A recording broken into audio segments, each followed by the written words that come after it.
I'm Chip Bach, and welcome to BluRock. On each episode, we'll discuss what life is like on this Big Blue Rock, where we are all headed, separately and together, what changes we need to make to ourselves, the planet, and towards each other, and just discuss what daily life is like for your fellow crew. And maybe, just maybe, we may also see a commonality that connects all of us.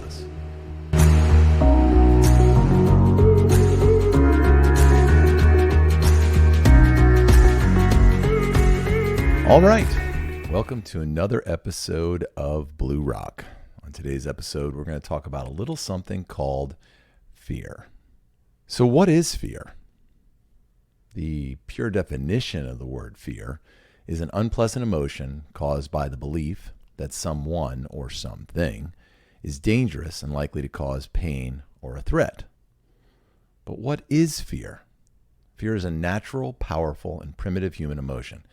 It involves a universal biochemical response, as well as a high individual emotional response.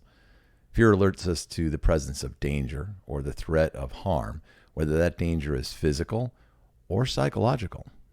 Interestingly enough, there are three types of fear. Rational fear. Rational fears occur when there is a real or imminent threat.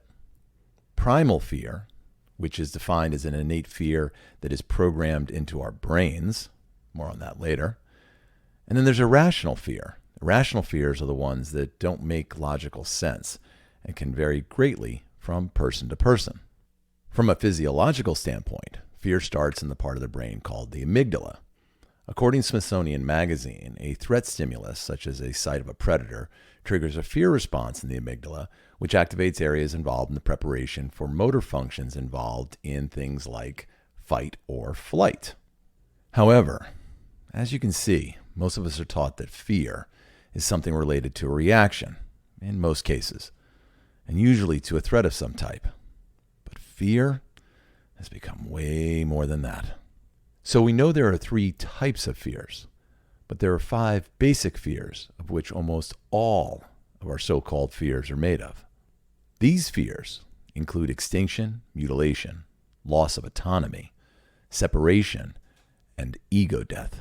What's cool is if we let go of fear as being evil forces within us and see fear as information, we can think about them consciously and maybe better understand how fear affects all of us and how it is behind a lot of human behavior.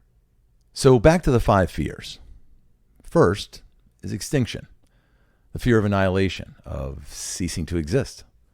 It's a more fundamental way to express it than just fear of death.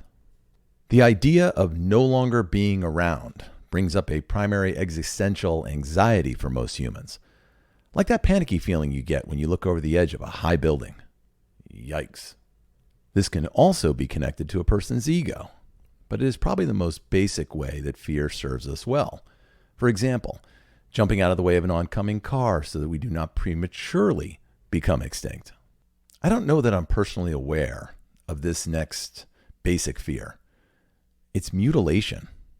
This is an instinctual fear of losing any part of your bodily structure. The thought of having our body's boundaries invaded, or of losing the integrity of any organ, body part, or any natural function? Fun fact. Anxiety about animals such as bugs, spiders, snakes, and other creepy things comes from the fear of mutilation. It's probably why the movie Arachnophobia freaked all of us out. The third fear is loss of autonomy. The fear of being immobilized, paralyzed, restricted, enveloped, overwhelmed, entrapped, imprisoned, smothered, or otherwise controlled by circumstances beyond our control. Yeah. This is otherwise known as claustrophobia, but it also extends to our social interactions and relationships. This Big Blue Rock is reacting a lot to this fear right now. Fear of being controlled by circumstances beyond our control is making people lash out and lead with ego, the death of which is actually the fifth basic human fear, which we're going to talk about in a minute.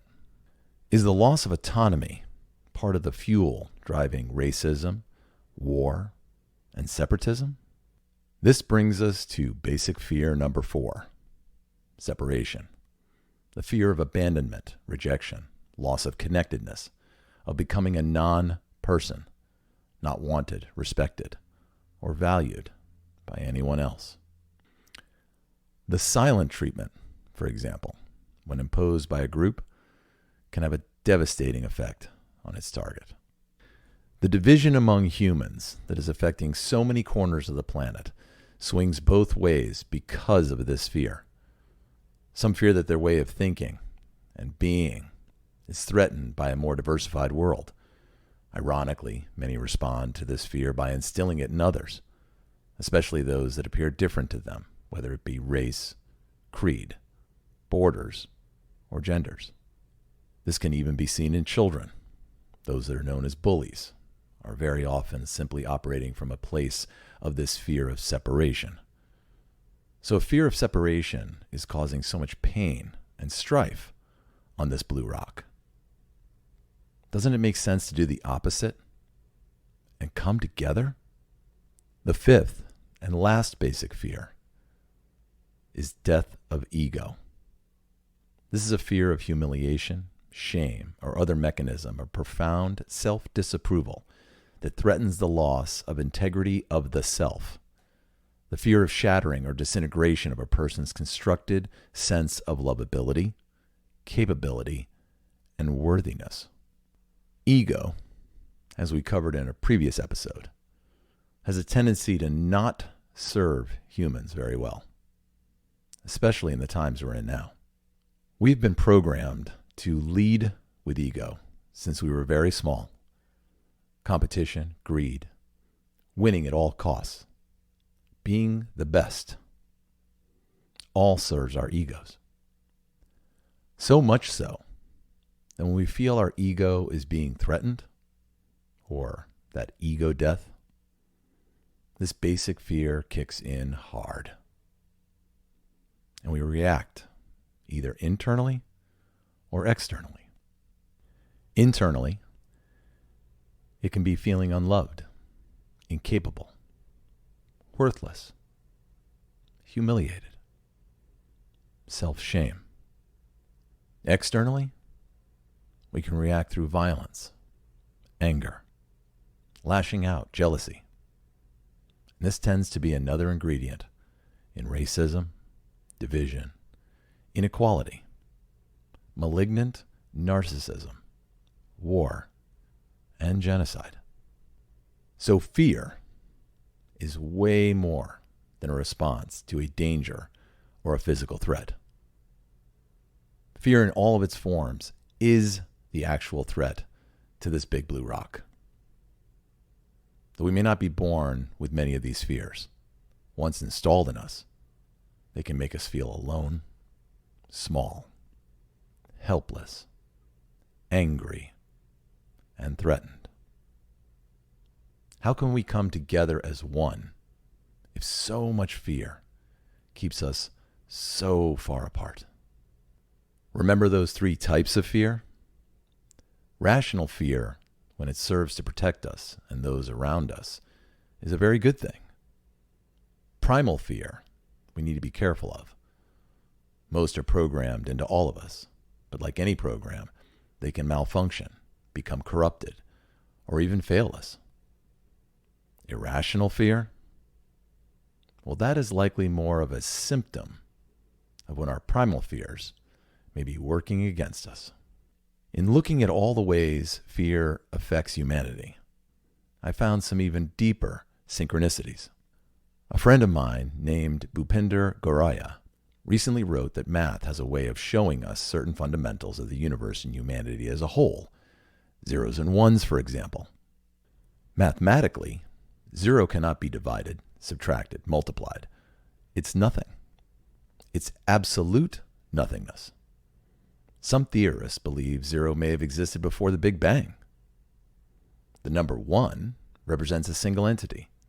Any number raised to the power of 1 equals itself. So 0 is anything and everything, and also nothing. The number 1 is us, as our individual self. In a previous episode, I talked about how love cannot exist when fear is present, and fear cannot exist in the presence of love. So numerically, in this theory, 0 is fear, and 1 is love. Again, from a primal survival standpoint, fear is absolutely necessary, but it cannot exist with love. So are we, the residents of this Big Blue Rock, being conditioned to live daily in more fear so that more love cannot exist? Ancient cultures understood yin and yang, darkness and light. Even George Lucas. So though fear and love cannot exist simultaneously, they do appear to be necessary in the balance of the universe. Speaking of balance, is it a coincidence that the binary code that our computers, software, smartphones, social media, and the internet use is simply a series of zeros and ones? Fear and love? Okay, maybe not the time to pull on that thread. So back to fear. Make sure to ask yourself what you are fearful of most often, or how you react to fear. Are you running away from an angry dog on a daily basis? Or are you just lashing out because of a trapped emotion, or maybe a bad program? There's that computer software reference again. A final thought. The world certainly appears to be out of balance and heavily weighted in fear. But humans have always known that you need to counter with more weight when out of balance. Be more heavy with love. And I'll bet this blue rock around you comes into way more balance. Until next time, find peace, lead with love, and live aloha.